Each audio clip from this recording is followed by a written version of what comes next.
This week's episode is brought to you by Podcorn. Podcorn is an amazing marketplace that connects podcasters like us with great sponsorship opportunities. The amazing thing about Podcorn is that you get to set your own rates and directly collaborate with your sponsors. We've used Podcorn for almost a year now, and it's been an adventure. And to be honest, it is what has brought our podcast from being in the red to in the black. We are finally able to pay for all of our hosting and even upgrade some of our equipment because of the opportunities that we've been able to find through Podcorn. One of the greatest things about Podcorn, though, is that it really is different than every other advertising company in that you never have to give up any of your rights to your podcast. You are always in complete control of the process, from what sponsors you choose all the way to how your ad sounds. Podcorn's mission is to give podcasters transparency, creative freedom, and full control of how and when we monetize. Click the link in the show notes to sign up to Podcorn and start browsing sponsorship opportunities right now. This week's episode is brought to you by the Right or Wrong podcast. The Right or Wrong podcast is a chapter-based fiction serial podcast. It's not just any old fictional narrative podcast, though. Host Patrick Emile creates the narrative episode to episode, and he invites the listeners into the writer's room to help choose where the story will go. So I always listen to some of these podcasts before we talk about them in our ad spots, and I was going to listen to just one episode, and I picked the story arc, The Canyon, and it was like, I think 3 or 4 episodes long, and I ended up listening to every single episode of that arc because I loved it so much. And at the end, when he asks the audience which way they want to take the story, I wanted to know the next week what they chose. So it's just this really cool collaborative choose your own adventure story, but in podcast form. And they've got great voice acting, the awesome sound effects, and a completely original soundtrack. I went on their website and they've got so many like top-notch actors doing the voiceover and stuff. It's great. And here's the best part. Season 2 of the Right or Wrong podcast starts in late February, so there's plenty of time to listen to all of Season 1 and get caught up. Find the Right or Wrong podcast anywhere you listen to podcasts, and remember it's Writer with a W.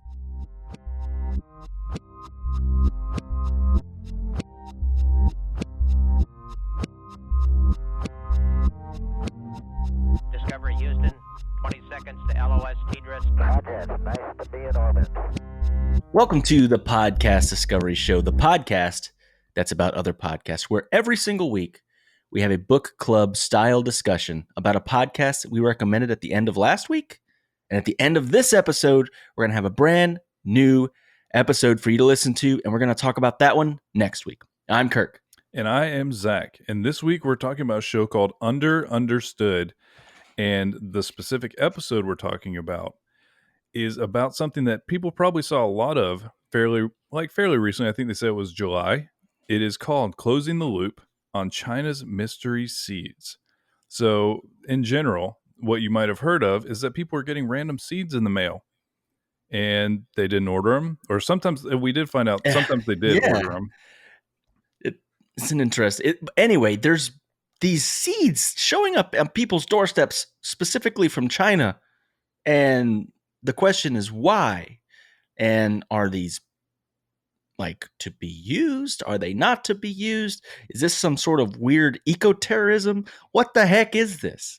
And I had not personally heard about this at all until listening to this episode. And it really fascinated me. Yeah, it's a pretty awesome episode to kind of dig into. It almost feels like, in a way, true crime or like investigative journalism. It reminded me of like the type of show Reply All is. And that's why I know how much you like Reply All. And so I was like, I think this is kind of a perfect thing to introduce them to. So yeah, each week there is a team over at Underunderstood consisting of Billy Disney, Adrienne Jeffries, Regina DeLea. I'm sorry if I mispronounced your name. And John Lagomarcino.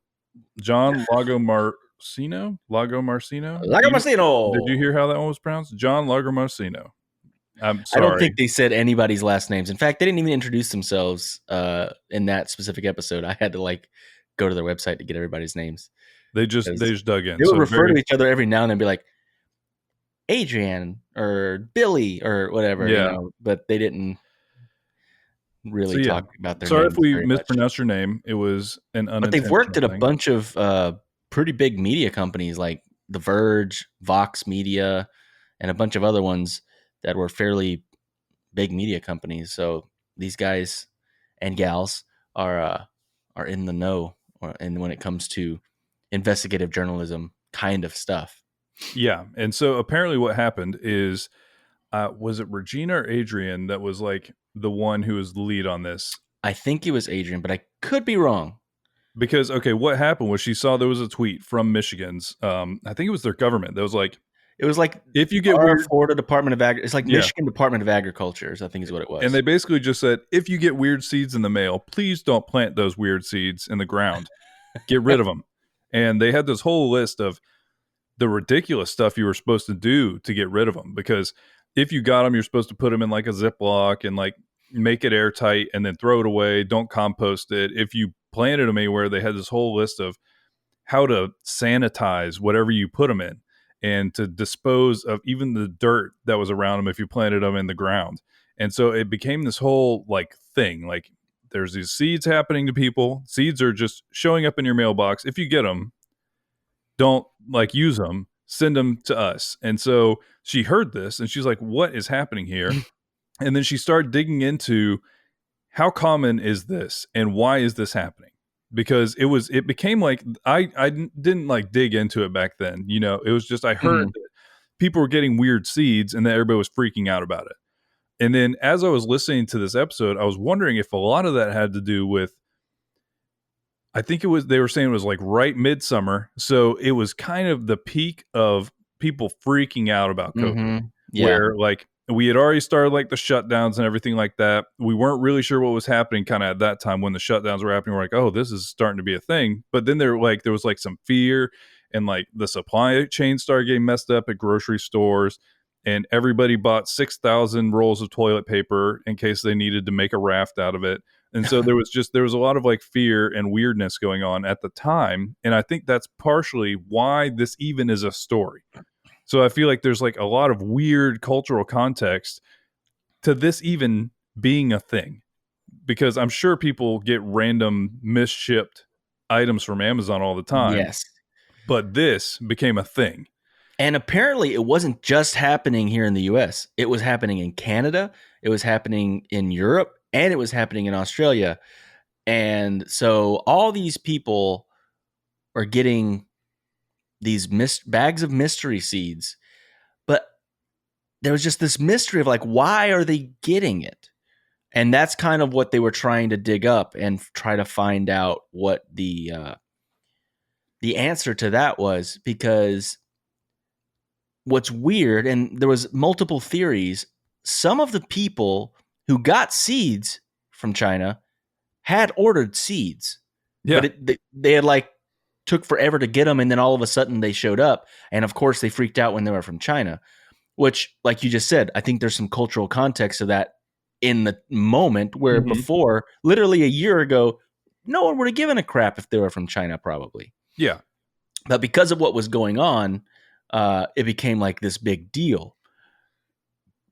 But some people didn't order seeds and got seeds. And so that's what was kind of like, well, okay, there's a head scratcher here. Why are these people just randomly getting seeds? And my first question to you, Zach, because I had to think about this.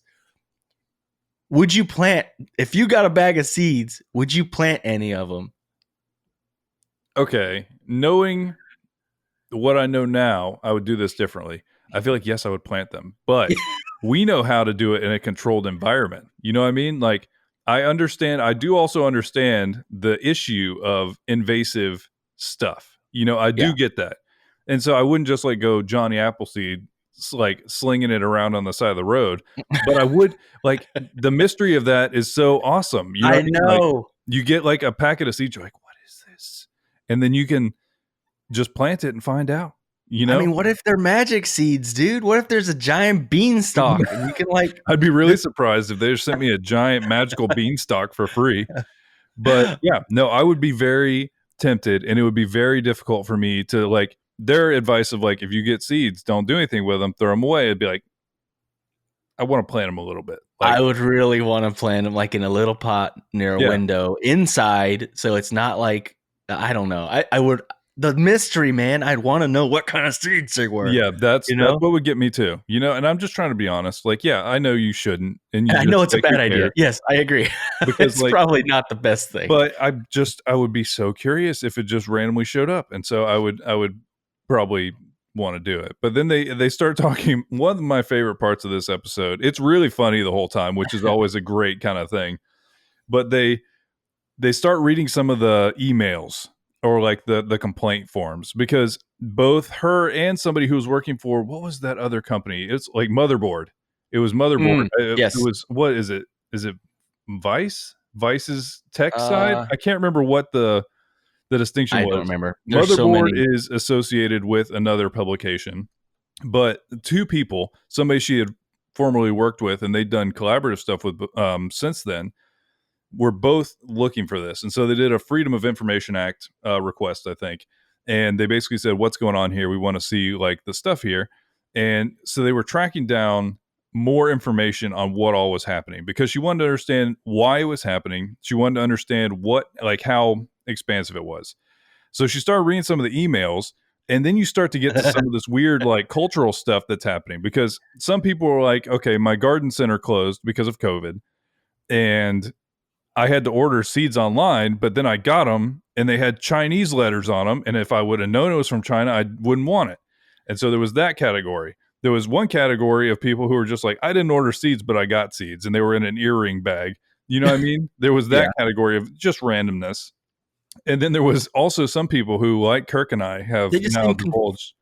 They planted them. They and there was a little bit of neighbor drama going on where one of the neighbors was like, don't plant those seeds, and he was like, oh, I'm planting them. And he just like threw them in his yard, and then he's like, and they're taking over the whole yard now. So there's so much like of a time capsule of that moment in these emails, and it was hilarious. One more category that was probably my favorite, which was people that were just really confused. Yeah. It's just like, okay, I ordered so-and-so, but I got a bag full of spoons and forks from China, and I'm just assuming they're full of COVID. Yes. One did say, I'm sure it's full of COVID. And one said, I got a root from China, and then I went and I washed my hands, and then I took a shower. And He's it's like, okay. I did touch it, but I washed my hands and took a shower. Like, it's like, I guess that's okay. You don't know what it was technically. You're acting like you're freaking out about it, but you touched it. It's just like, I don't know. I wonder if I do wish that I could see the entire progression there of like, what is that? And they touch it like, oh, I shouldn't have touched that. And so they're like, then they like go shower their whole body. They do like what was that Gator show out of Louisiana where he'd take a bath and bleach?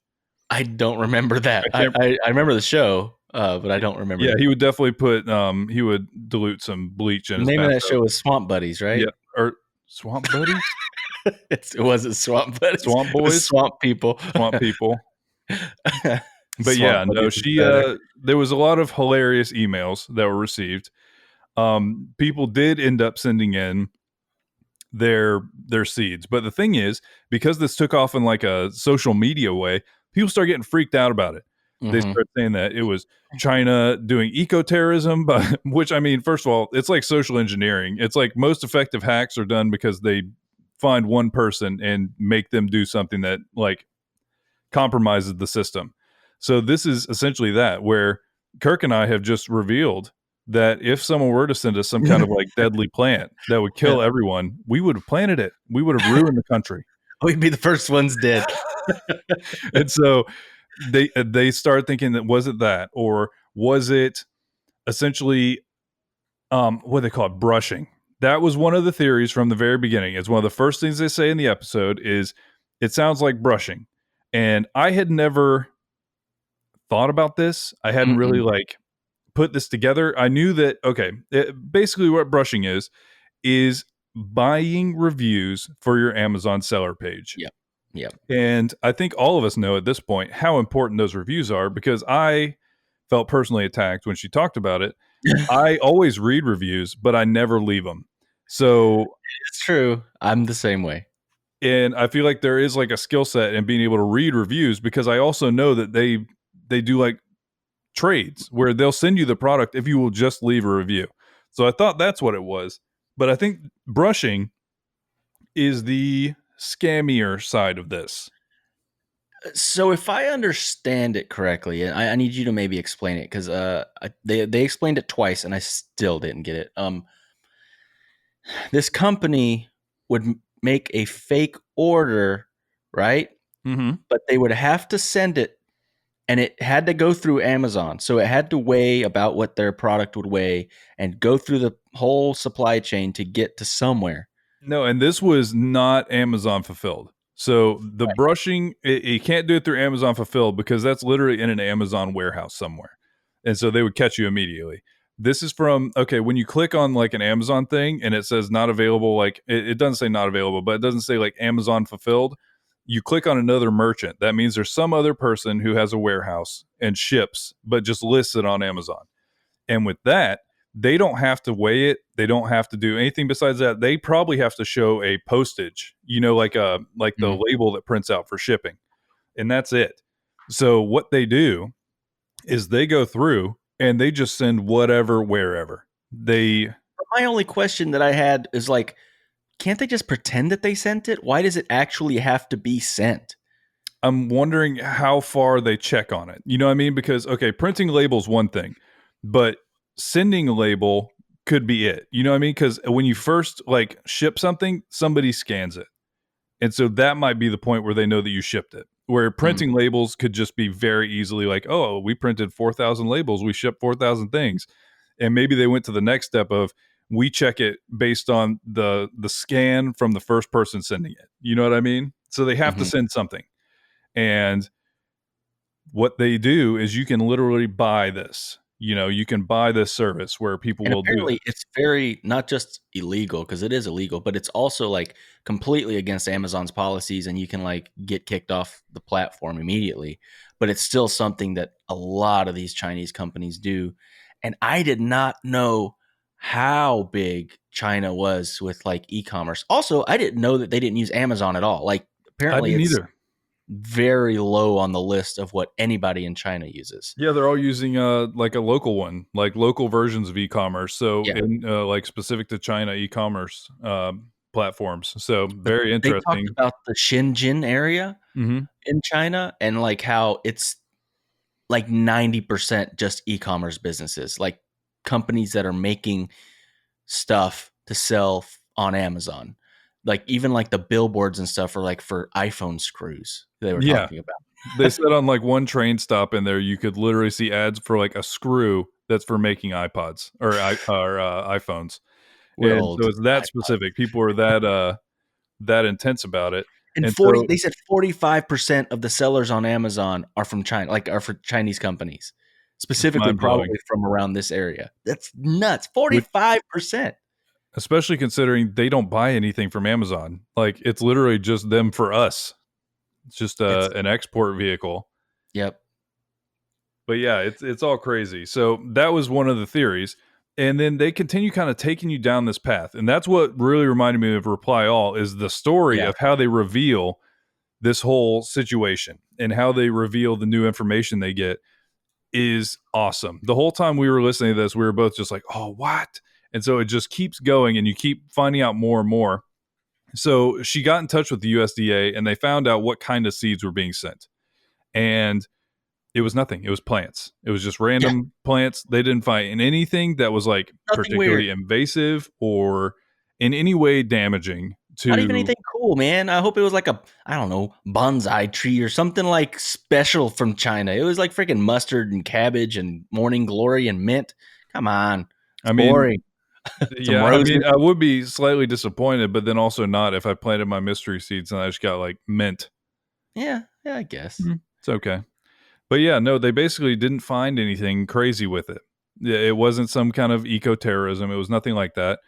And so then they start really digging into the brushing angle. And this is where, to me, it just got like insane because this was not at all where I saw this episode going. And you end up like learning so much about things that are happening constantly and integral to like how we're shopping now. Because I like, how much did Amazon's revenues go up this year? It's not like people don't know who Amazon is or people aren't familiar with using Amazon, But still, I didn't know some of these like little details about how it all works, and you learn so much about it later in the episode.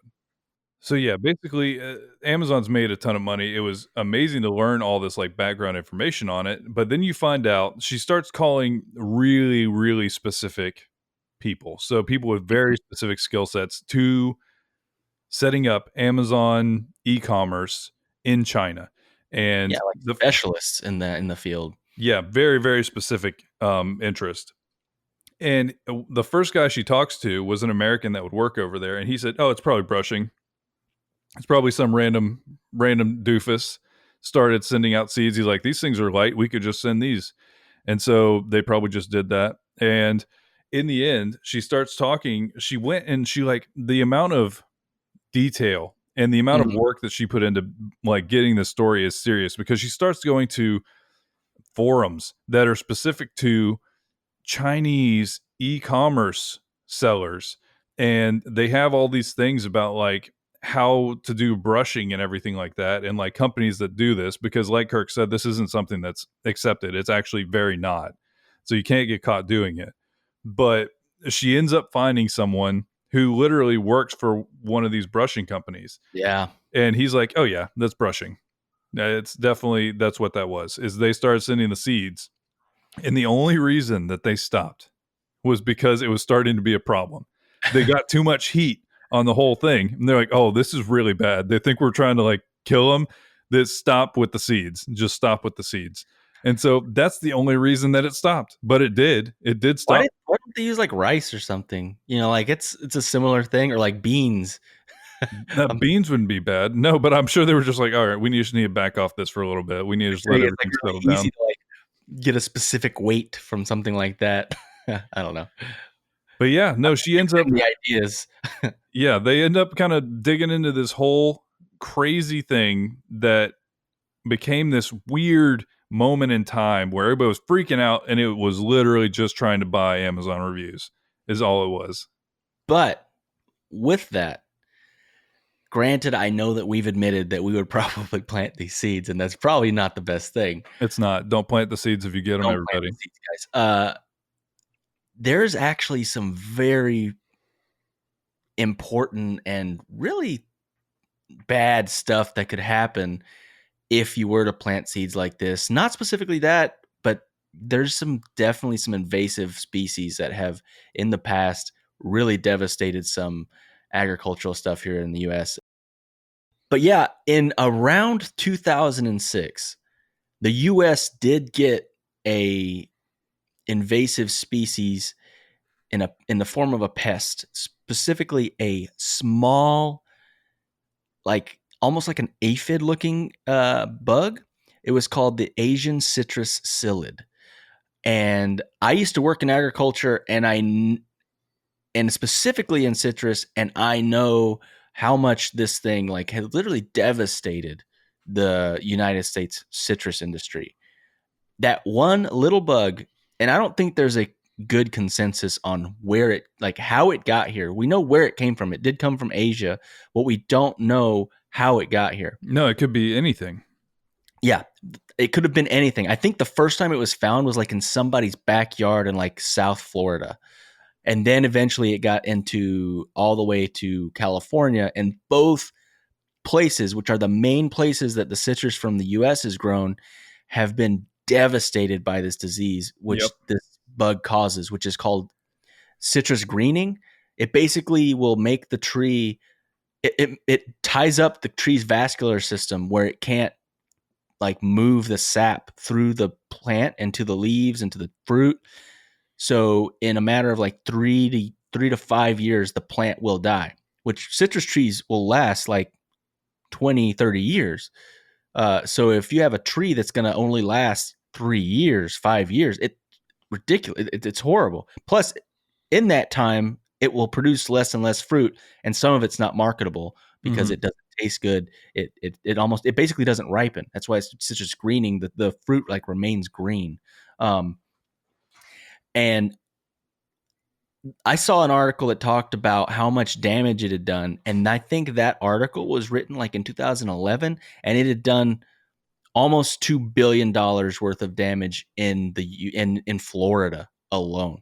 It's just crazy. Just in Florida. So that was in 2011, from 2006 to 2011. Imagine from then till now. I mean, literally the citrus industry in Florida is disappearing because there's no cure for it. There's no cure for it yet.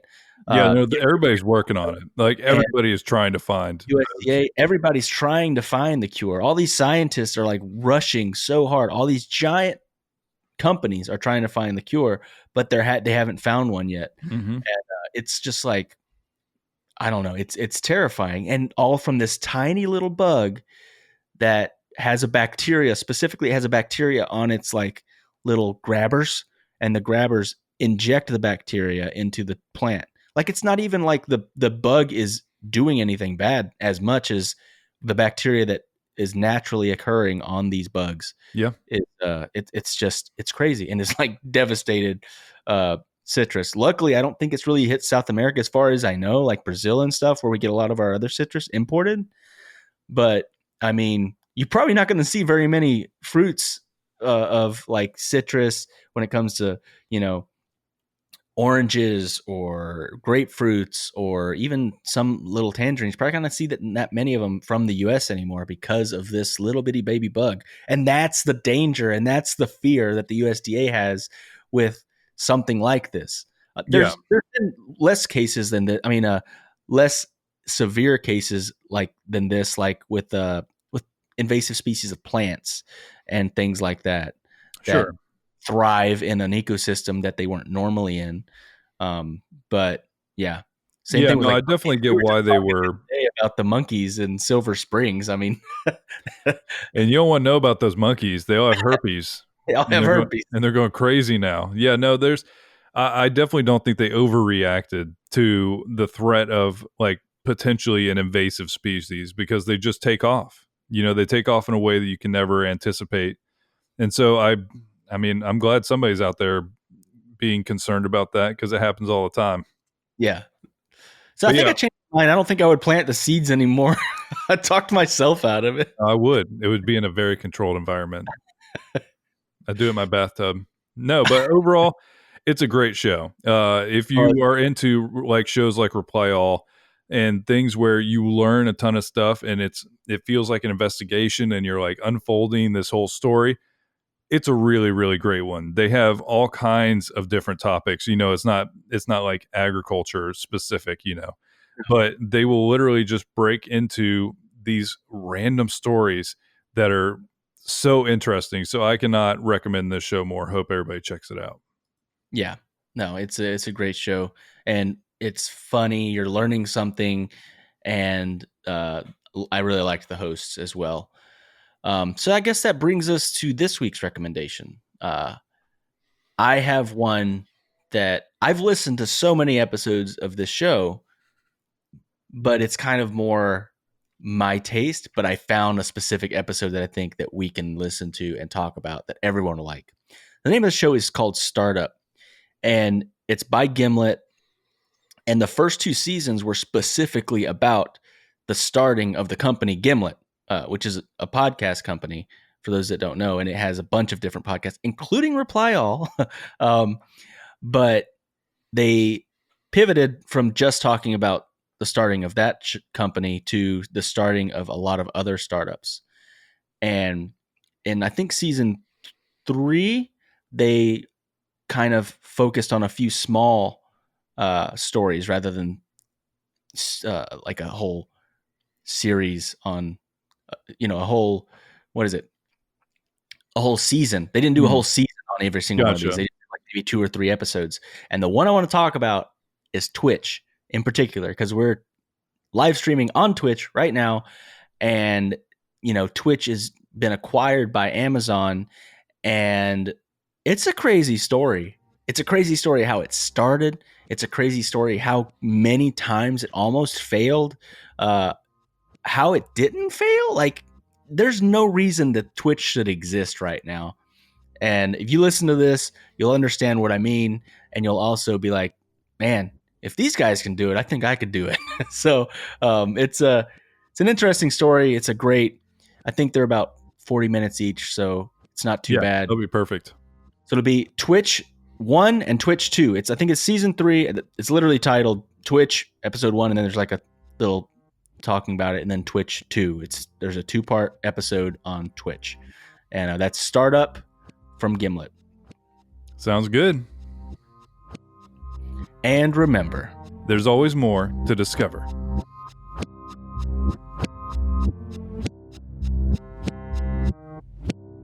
Thank you for listening to the Podcast Discovery Show.